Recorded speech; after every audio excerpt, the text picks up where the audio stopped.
जय Hind my dear student. आज हम कवर करेंगे क्लास 10th के मैथ का 4.2 चैप्टर। ठीक है, क्योंकि अभी हाल ही में एक बच्चे का कमेंट आया कि सर आप 4.2 का 2 पर एक वीडियो बना दीजिए, क्योंकि उसमें से अधिक क्वेश्चन मुझे समझ में नहीं आ रहे हैं। ठीक है, तो इसलिए ये वीडियो जल्द ही बनाया गया। ठीक, आइए समय में नष्ट करते हुए अपने पैटर्न में चलते हैं। लेकिन रुक जाओ, थम जाओ। अगर आप हमारे चैनल पर भी नए हैं तो हमारे चैनल को सब्सक्राइब कीजिए और अपने दोस्तों तक शेयर कीजिए। ठीक है, आइए अब चलते हैं अपने पैटर्न पे। पहला क्वेश्चन हमारा है गुणनखंड विधि से निम्न द्विघात समीकरणों के मूल ज्ञात कीजिए। अब आप द्विघात समीकरण क्लास 6 से ही पढ़ते आ रहे हैं बाबू, जिसका व्यापक रूप है अपना ax² + bx + c = 0।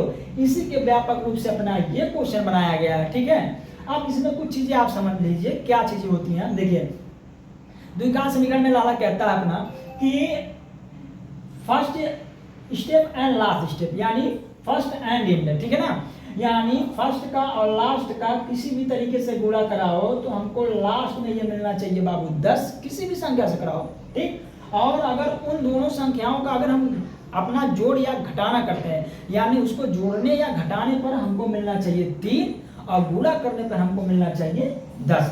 तब 10 का गुणनखंड बाबू क्या बनता है? या तो 2 और 5 का बन रहा है, या तो 5 और 2 का बन रहा है। लेकिन हमको घटाने पे मिलना चाहिए बाबू -3। तो हमारा बनेगा बाबू x² माइनस का 5x प्लस का 2x माइनस का 10 बराबर का 0। अब बाबू हम संख्याएं कॉमन ले लेते हैं। ठीक है, ऐसे दो पेयर बना लेते हैं हम लोग, दो जोड़ा बना लेते हैं। दो जोड़ा बनाने पर बाबू अब यहाँ पर हम देखेंगे x हमारा 2 बार है और यहाँ पर भी x है। तो अगर x दोनों जगह है तो हम एक x कॉमन ले लेते हैं बाबू।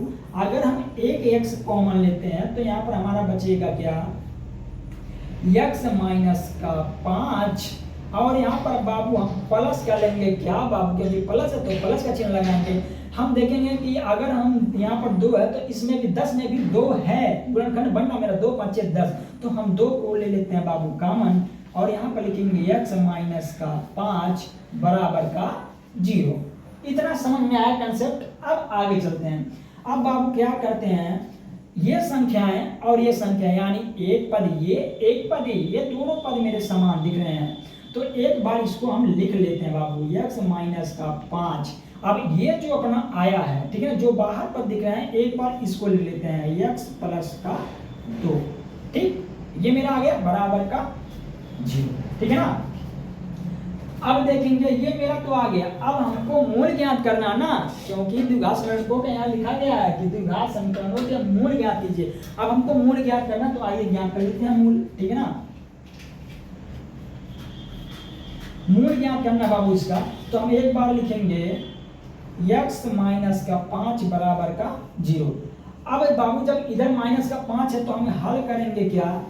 x बराबर यहाँ आ जाएगा +5। क्या आ जाएगा? +5। ठीक है ना, और अपना जो इधर बन रहा है अपना x + 2 क्या बन रहा है? x + 2 बराबर का 0। x + 2 बराबर 0। ठीक है ना, तो अपना अगर x + 2 बराबर 0 बन रहा है तो अपना आएगा x बराबर -2। ठीक, ये अपना आंसर है। क्या ये अपना आंसर है? ठीक है ना, समझ में आया? अभी आप पहला क्वेश्चन हल किए ना, अभी जब आप कंटिन्यू 2-3 क्वेश्चन हल करेंगे तो आपको द्विघात समीकरण बहुत ही आसान तरीके से समझ में आ जाएगी। ऐसे तरीके से समझाएं कि आपके माइंड में फिट हो जाएगा, ताकि आप दोबारा द्विघात समीकरण भूल ना पाए। ठीक है।